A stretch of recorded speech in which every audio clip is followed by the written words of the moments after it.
Man, what a race today. That was exciting. I know this upload's coming out a little bit late, but, you know, I'm recording this a little late. It's after 9 where I live, and yeah. Anyway, we got a lot to try and talk about, because that was man, it was one whale of a race. And let me tell you, going in, Felix Rosenqvist was having a pretty amazing weekend, but so was Team Penske. Was having another great outing on street courses. Will Power looked pretty strong. He nearly got pulled, but the one guy I kept looking at all weekend was Joseph Newgarden, winner of the opening round at St. Pete. And I kept wondering, man, is he gonna do it again? And well, let's just take you through what happened.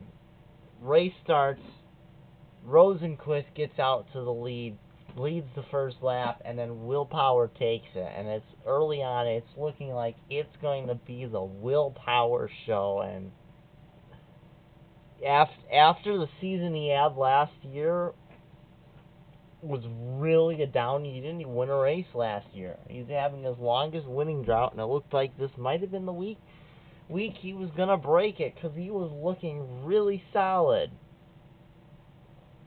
And then everything changed at around like lap 15 or 14, 15. Yeah, lap somewhere in there. That's when the yellow flag flew for the first time. Ultimately, the only time all race, due to an incident between Christian Rasmussen and Jack Harvey, and Rasmussen was out of the race. Harvey got a bit of side pod damage, and he had to get that repaired. He ultimately finished 2 laps down in 25th place out of the 27 car field. He was the last car running, so it really hurt his race, and I feel for Harvey. He went to, after kind of losing his ride-ish, after building up Meyer Shank, he went to Ray Hall. It didn't work out, so he's at Coyne, and I think he got this race added back in, because there's only like 2 races this year that he actually wasn't tabbed to run, and one of them being the Indy 500. Well, there's 3, and this was one of them, and he ended up getting the 18 car this week, and yeah, it was a very rough outing for him.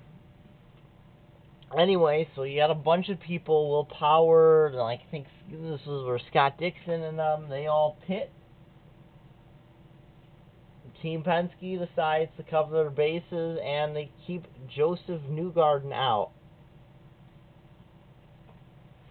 And let me tell you, that restart, it was just, Newgarden was gone. Newgarden was gone, and this was just looking like Newgarden's going to win his second race of the season, in the second race of the season, third if you count thermal, but that doesn't even count for points. Why am I counting that? Sorry about that. The not the phone batteries, camera batteries died, so I had to replace them. Where were we? Yes, that's right. I'm talking about pit stops. The cycle came out. It looked like everybody was going to have to make it on at least 2 stops after the caution.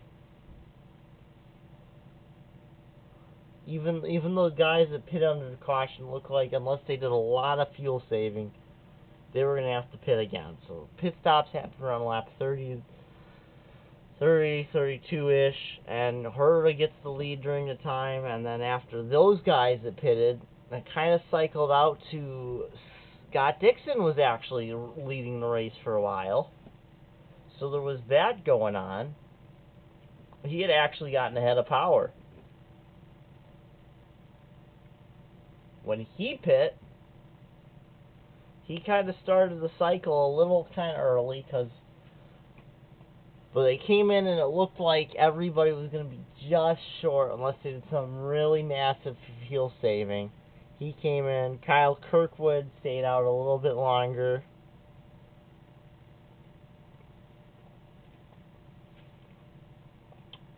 Newgarden cycles back out front. Around lap 52. He's in the lead for around 6 laps or so. He comes in the pit. Colton Herta takes the lead. He stays out like an additional 3 laps. And Scott Dixon ends up getting the lead with around 25, 24 laps to go. And because Will Power couldn't get back in front of him. So everyone's wondering, is Dixon going to make it on fuel? Because he's got a gap, and then Newgarden keeps closing it. It's down to like 4 seconds. Then it's down to like 2 seconds. It's down to a second. And Newgarden's got it down to a half second in the very closing laps, in the last like 10 laps or so. You know, or he's just consistently trying to wade round, and then you look at the intervals. Colton Herta and Alex Palou are in 3rd and 4th, and they are closing in on the leaders. They get right up there, and there's lap traffic that's coming, so you know they're going to play a factor. And in the post-race interview, this is where Newgarden said he felt like this was his last chance to get around Dixon. And then on, I don't remember what lap it is, the fateful lap, the turning point of the entire race, Newgarden has got a slow, you know, he's slowing for the final hairpin. Colton Herta, and I guess typical Colton Herta fashion, I'm sorry, misjudges it a little bit, gets into the back of Newgarden, gets his nose just under his car, to lift it enough that the anti like stall like kicks in, and his car stalls out for a couple of seconds, and it allows Dixon to get away. Herta and Palou are able to pass Newgarden for 2nd and 3rd respectively.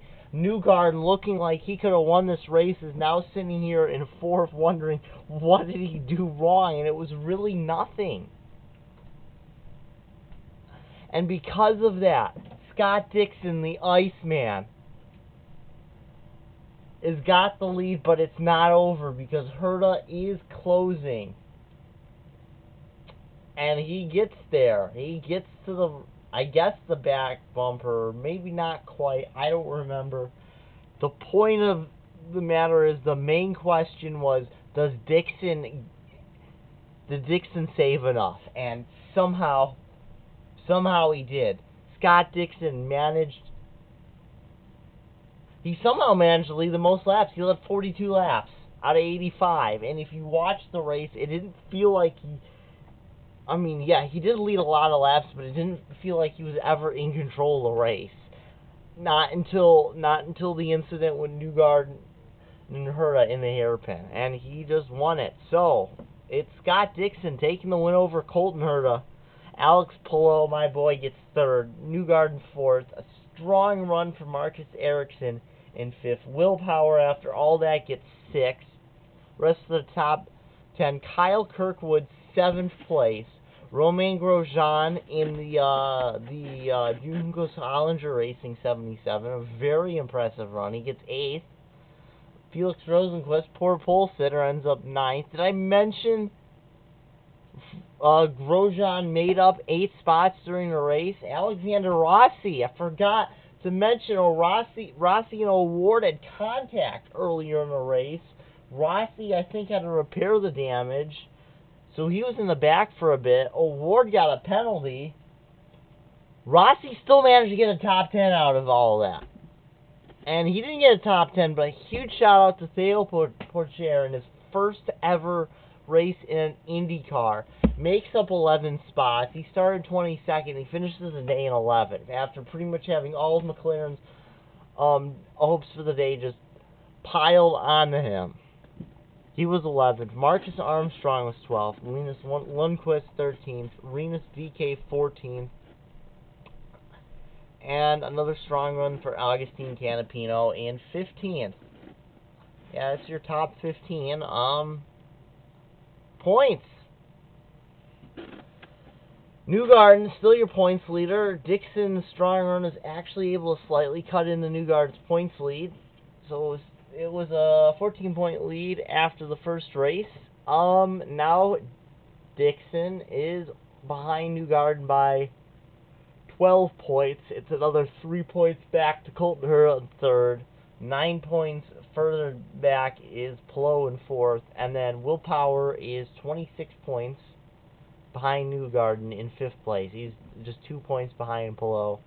And then Pato O'Ward's in sixth in points. Felix Rosenquist is in seventh.